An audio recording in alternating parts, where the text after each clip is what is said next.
Konsumsi.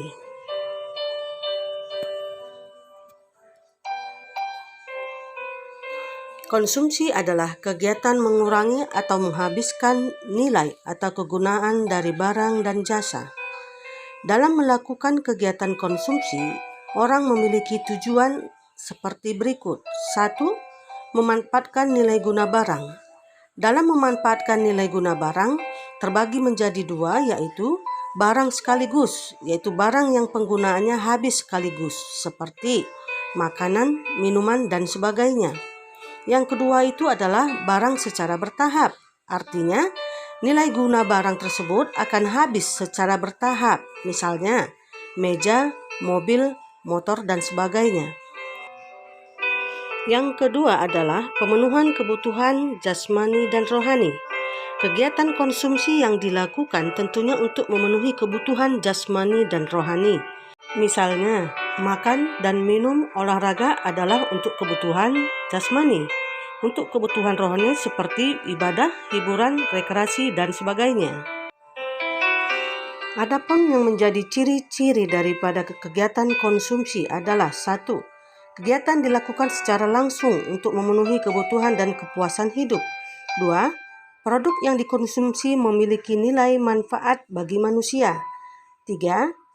Produk barang dan jasa yang digunakan dapat berkurang atau habis.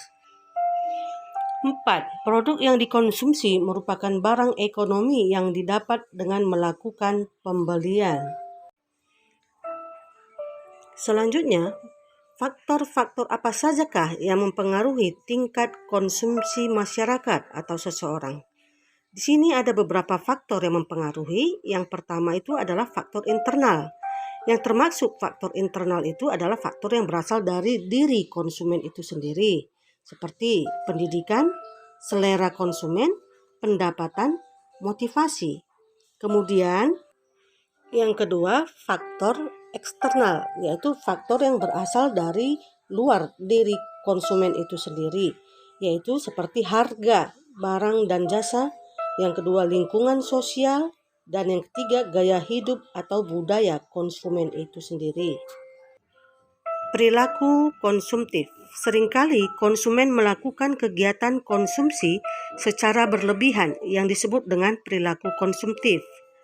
Perilaku konsumtif adalah tindakan individu sebagai konsumen untuk membeli, menggunakan, atau mengkonsumsi barang atau jasa secara berlebihan sehingga tidak rasional, sehingga menimbulkan pemborosan dan hanya mengutamakan keinginan atau kesenangan tanpa mempertimbangkan kebutuhan atau manfaat dari barang atau jasa tersebut, bahkan hanya untuk memperoleh pengakuan sosial, mengikuti mode atau kepuasan pribadi.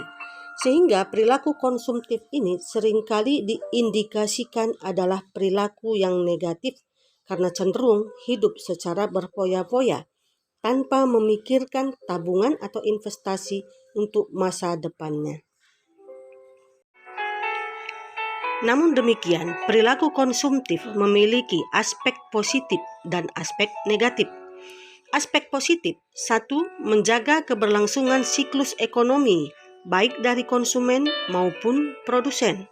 Yang kedua, menyebabkan kegiatan perekonomian menjadi lebih maju karena pembelanjaan yang dilakukan oleh konsumen. Yang ketiga, arus perputaran barang dan jasa menjadi lebih cepat sebagai konsekuensi atas tindakan konsumsi yang berkelanjutan. Kemudian, aspek negatif perilaku konsumtif itu adalah dapat menyebabkan seseorang bersikap tidak hemat atau boros. Yang kedua, sikap tidak hemat dapat menyebabkan terjebak utang piutang. Yang ketiga, menurunkan motivasi untuk menabung, mengakibatkan sumber dana atau investasi di bank juga menurun. Demikianlah pembelajaran kita hari ini anak ibu. Semoga bermanfaat dan selamat pagi.